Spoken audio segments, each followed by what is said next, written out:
महाराष्ट्राचा। नमस्कार, मी सुद्धा संध्या लाईव्ह मध्ये आपलं सगळ्यांचं स्वागत। माधवी खंडाळकर नामक महिलेने सोशल मीडियावर मला रुपाली ठोंबरे यांनी तिच्या गुंडांनी मारहाण केली आहे असा आरोप करत एक व्हिडिओ पोस्ट केला। यावर रुपाली ठोंबरे यांनी स्पष्टीकरण देत आपण बीडमध्ये आहोत आणि याबाबत मला कुठलीही माहिती नसल्याची प्रतिक्रिया स्वतः व्हिडिओ अपलोड करून दिली। त्यानंतर ठोंबरे यांच्या परिवारावर गुन्हा दाखल झाला असल्याचं कळताच त्यांनी पोलीस स्थानकामध्ये गोंधळ घालायला सुरुवात केली। नेमकं काय घडलं पाहूयात। काय नक्की झालं तुमच्यामध्ये भेटला होता, तुम्ही एक व्हिडिओ देखील शेअर केला, पण आता परत गुन्हा दाखल झाला। कुणावर गुन्हा दाखल झाला आणि काय केलं? मुळामध्ये मी बीडमध्ये असताना जो काही माधवी मंदार खंडाळकर यांचा व्हिडिओ त्यांनी रुपाली पाटील, तिची बहीण, तिचे भाऊ आणि कुंडून मारला व्हायरल, त्यांनी तो डिलीट केला होता। तो डिलीट केल्यानंतर ज्या काही माधवी खंडाळकर, तिचे बंधू आणि माझी बहीण प्रिया सूर्यवंशी हे दोघंही या खडक पोलीस स्टेशनमध्ये होते। त्या दोघांच्याही काल तक्रारी PI साहेबांनी दोघांची तक्रारी घेत होते आणि दोघांनी परस्पर एकमेकांच्या समजुतीने PI साहेबांना सांगितलं की आम्ही तक्रार मागं घेतो। ती तक्रार मागं घेत असताना PIंनी बहिणीचं शूटिंग केलं, म्हणजे प्रिया सूर्यवंशी पाटीलचं शूटिंग केलं, माधवी खंडाळकर यांचं शूटिंग केलं, त्यांचं स्टेटमेंट घेतलं आणि दोघांच्याही तक्रारी एकमेकांनी मागं घेतल्यामुळे तिथे तो विषय संपला। माधवी खंडाळकर यांनी तो जो काही दुसरा व्हिडिओ दिला तो तुमच्या सगळ्यांच्या समोर आहे आणि अचानकपणे जर परत ती महिला दुपारी येते आणि परत गुन्हा दाखल करतात।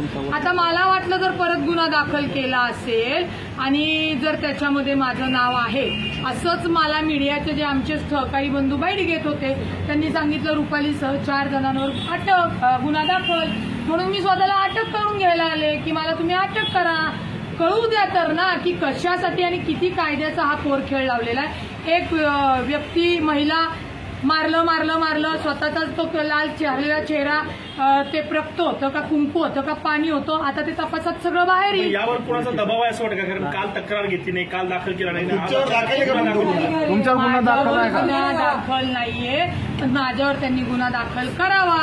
कायद्याचा जर दुरुपयोग करायचा तर काय मी कायद्याची माझ्या फॅमिलीवर जर विनाकारण खोटा गुन्हा दाखल करत असेल आणि आमच्या लोकांची सुद्धा तक्रार काढत घेतली नाही तर आज त्यांनी ज्या पद्धतीने येऊन गुन्हा दाखल केलाय तर जो गुन्हा माझ्या बहिणीने मागं घेतला होता समजुनी तोही गुन्हा दाखल करून घेणं त्यांचं काम आहे आणि तो गुन्हा मी दाखल करून घेतला। तुम्ही आतमध्ये आल्यानंतर रुपाली चाकणकरांचं नाव घेतलं, त्यांच्या नेमकं काय त्यामध्ये? हे सगळं अरे काय विषय आहे? काय विषय? रुपाली चाकणकरांचं नाव खाली घ्या थोडं। अरे कळलं ना त्यांना प्रश्न? रुपाली चाकणकरांनीच माधवी मंदार खंडाळकरचं प्रकरण घडवून आणलेलं आहे। जी व्यक्ती तक्रार दोघी मागं घेतात कायद्याने, जिथे विषय संपलाय तिथे पुन्हा ती व्यक्ती येते आणि जर तक्रार अर्ज करत असेल कायद्याने काय त्याला महत्व आहे काय नाही ते कोर्टात होईल, परंतु हा पदावर असलेला गैरवापर आहे आणि तो चाकणकरांनी केलेला आहे। आणि म्हणून मी तिथे डायरेक्ट सांगितलं तुम्ही जर सत्तेमधल्या पदावर असलेल्या लोकांचा गैरवापर करून माझ्या फॅमिलीवर माझ्यावर जर ती टॅक्टिक्स वापरत असाल तर मी कायद्याने संविधानाने जी आमची तिची तक्रार घेतली आली, तिची तक्रार तिने नाही म्हणून सांगितली, माझी बहीण आली तिने तक्रार नाही म्हणून सांगितली, ती आली तिने तक्रार दिली, मग माझ्याही बहिणीची तक्रार घेणं क्रमप्राप्त आहे पोलिसांचं आणि ती तक्रार कालची जी होती त्याच पद्धतीने दाखल केलेली आहे। ताज्या आणि महत्त्वपूर्ण बातम्या पाहण्यासाठी आजच आमच्या संध्या लाईव्ह न्यूज चॅनलला YouTubeवर सबस्क्राईब करा आणि बेल आयकॉन प्रेस करा।